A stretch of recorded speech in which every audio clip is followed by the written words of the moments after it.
Hello everyone, and welcome to another Python tutorial. Last time we looked at how to create and use functions in our code. This time we're going to take a look at how to open, read and write text files in Python. And with that, let's get right to it. Now, since we're going to be working with text files, we'll need to import a certain module. This is OS, import OS. This basically allows us to do any of the file handling tasks we have to do. So the first thing I want to show you is os.getCwd.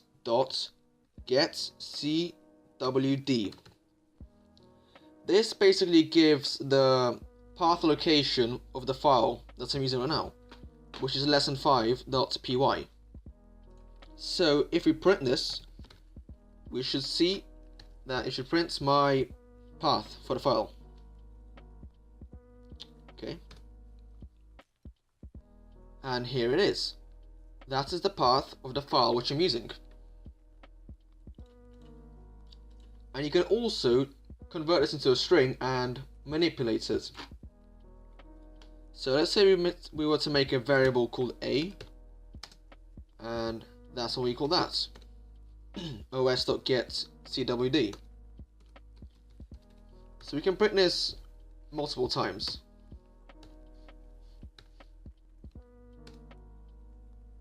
As you can see here, it has printed the path of my file twice. We can also add things to it.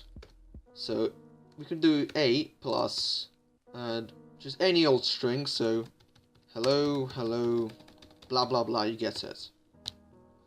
So we print this. We see there it prints the path and adds the string that we added into the code. This is particularly useful when you are working with file paths and you want to add or take away different folders, files, and it is very useful when trying to locate a file in your computer. Now, the next thing that I want to show you is how to create a file. First thing I want to tell you is that when you're creating a file, the file will be saved in the same directory as your Python program is saved in. So mine is saved in my Python tutorials folder. So I suggest for you to make a folder so you can save all your files there. Now the first thing you have to do is create a variable which will be what you want to save into your file. Hang on. Which will be an input, of course. And we can call it what would you like to save. Well, no, not save. What would you like to write in your file?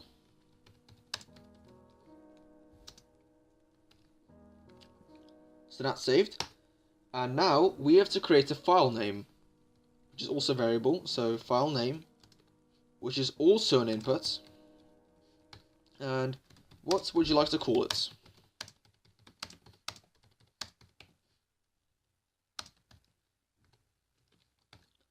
But we also need to add a .txt file extension at the end, because remember, this is a text file we're working with after all, so you can't, in order to open it, you need to put txt at the end, otherwise it won't work. And now we'll make another variable called my file, and it will equal to open file name, comma and W. Basically what this does, it creates a variable which is equal to opening the file name, which is the file name which we're creating, and then a comma means W, which is short for write. So this basically means that it checks if the file exists. If it does not exist, then it creates the file. So write is basically creates. It's the same thing pretty much. And after that, you do my file dot write, and in the brackets text to save, which is what we want to put in our file after all. And after all this is done, you do my file dot close. So you close the file basically.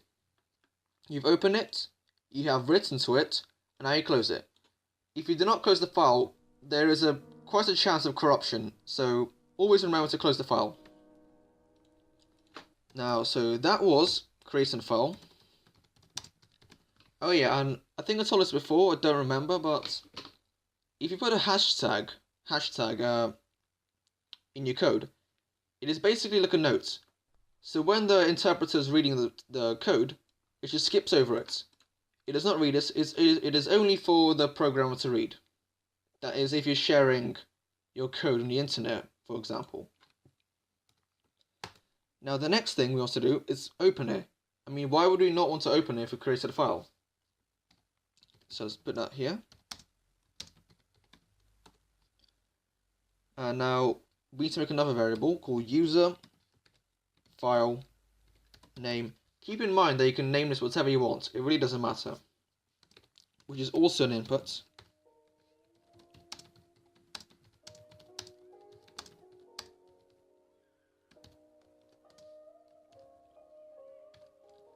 And once again, we need to remember to put the .txt file extension.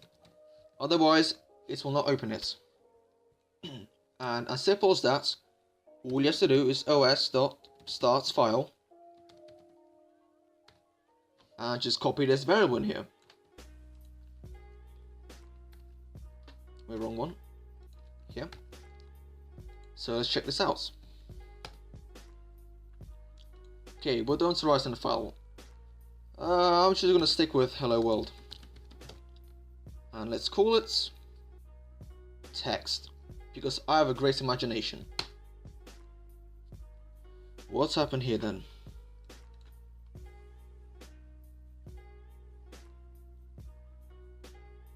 Oh, I forgot to make a capital. Yeah, remember when working with variables, always make sure to make your name spelled exactly how the variable is.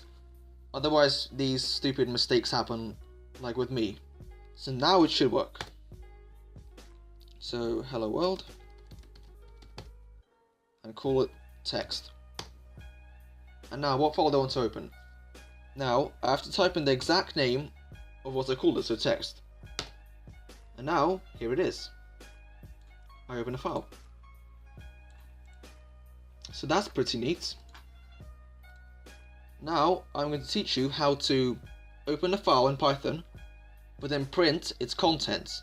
So it's opening it through Python instead of just opening it through like the file explorer.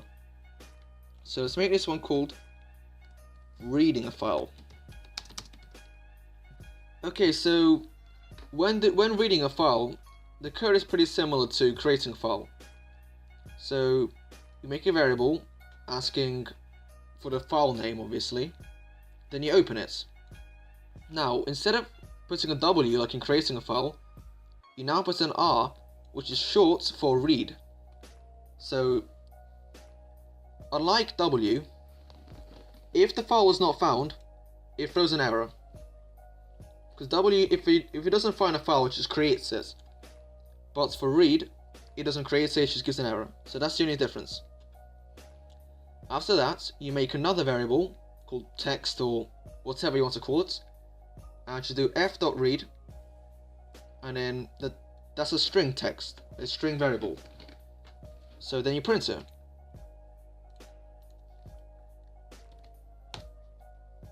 Okay, so once again, I'll write hello world, text.